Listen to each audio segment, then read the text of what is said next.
Russell viper কোনো ভয়ঙ্কর কিছু না, অন্তত মানুষের চেয়ে তো নয়। কারণ হচ্ছে যে আমার মনে হয় যে একমাত্র মানুষ মানে অন্য কোনো প্রাণী, একমাত্র মানুষ ছাড়া অন্য কোনো প্রাণী বিনা কারণে বা নিজে আক্রান্ত না হলে অন্য কাউকে আক্রমণ করে না। রাসেল ভাইপারও এর ব্যতিক্রম না। চিকিৎসাটা কেমন? তো রাসেল ভাইপার নিয়ে যেটা আতঙ্ক ছড়ানো হচ্ছে, যে নামটা শুনে মানে ঠিক মিশন ইম্পসিবলের মতো, যে ইংরাজি একটা নাম শুনলে খুব ভয় লাগে না, এটা মনে হয় যে না জানি কি। কিন্তু আসলে রাসেল ভাইপার তো দীর্ঘদিন ধরেই আছে, এই উপমহাদেশেই আছে। এটার আসল নাম হচ্ছে চন্দ্রবোরা সাপ। তো এই সাপটা আসলে বিষাক্ত, এটা সত্যি কথা। এটা মানে ব্লাডকে করে দেয়, মানে থ্রম্বিন তৈরি করে, এই জন্য ব্লাড দেখা যায় ব্লিডিং হয়।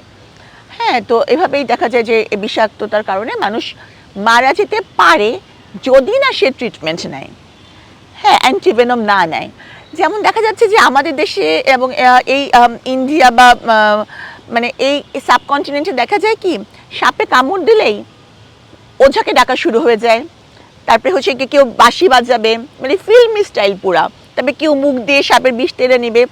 এই ধরনের মানে আমি বলবো যে আজাইরা কাজ করতে গিয়ে প্রচুর সময় নষ্ট হয়, যার কারণে একজন অ্যাপ্রোপ্রিয়েট চিকিৎসকের কাছে পেশেন্টকে আনা হয় না, দেখেই কিন্তু পেশেন্ট মারা যায়। তো আমি বলবো যে প্রচুর অ্যান্টিভেনম আছে। কাউকে যদি সাপ কামড়ায় তাহলে তাকে দ্রুত এমন একটা হাসপাতালে নিতে হবে যে হাসপাতালে অভিজ্ঞ চিকিৎসক আছেন টু ডায়াগনোস যে এটা কি বিষধর সাপের কামড় নাকি এটা মানে এমনি নর্মাল কোনো সাপের কামড়। মানে টোটাল কথা হচ্ছে ভয় না পেয়ে এটার প্রতিষেধক। হ্যাঁ, ভয় তো মানে ভয় তো লাগবে, একটা সাপ দেখলে আমি নিজেও এখন ভয় পাবো, কিন্তু সাথে সাথে একজন অভিজ্ঞ চিকিৎসকের কাছে নিতে হবে যিনি বুঝতে পারবেন যে এটা কি বিষধর সাপের কামড় কিনা। যেমন দেখা যায় যে যদি রাসেল ভাইপারের কামড় হয় তাহলে দেখা যায় যে রক্ত আসে, রক্তক্ষরণ হয়, পেশাবের সাথে রক্ত যেতে পারে, মানে ব্লিডিং টেন্ডেন্সিটা বাড়ে, তারপর ওই জায়গাটা ফুলে যায়, হ্যাঁ, কামড়ের জায়গাটা ফুলে যায়, ওই জায়গাটাতে পচন ধরতে পারে, এরকম নানা রকম মানে ওই জিনিসগুলো চিনতে পারতে হবে। তো আমার মনে হয় যে এগুলো যদি করা হয়, আর একটা মানে সতর্কতামূলক ব্যবস্থা, যে রাসেল ভাইপার যেখানে স্পটেড হয়েছে সেই জায়গায় যদি কেউ যায় তাহলে তাকে অবশ্যই ব্যবস্থা, যেমন গামবুট পরিধান করতে হবে। গামবুট জিনিসটা কিন্তু খুব বেশি দামি জিনিস না।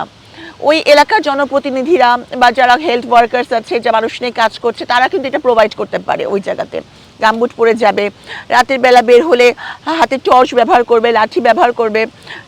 এবং রাসেল ভাইপার কিন্তু একটা শব্দ করে, সেই শব্দটা যারা চেনে তারা ওখান থেকে যাতে নিজেদেরকে দূরে রাখতে পারে। তো এই ব্যবস্থাগুলো নিলেই আমার মনে হয় যে আসলে প্রয়োজন সতর্কতা।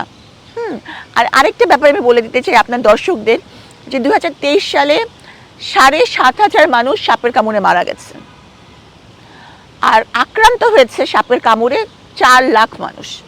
তাহলে প্রপোর্শনটা চিন্তা করেন, অনেক মানুষকে সাপে কামড়ায় কিন্তু সবাই কিন্তু মারা যায় না। আর যারা মারা যায় তাদের মারা যাওয়ার মূল কারণটা হচ্ছে তারা এই টোটকা চিকিৎসায় সময় নষ্ট করে, চিকিৎসকের কাছে আসে না। তা আমি বলবো যে সতর্ক হতে, এবং যদি কাউকে এই সাপে কামড়ও দেয় তাহলে দ্রুত অভিজ্ঞ চিকিৎসকের কাছে যেতে, গিয়ে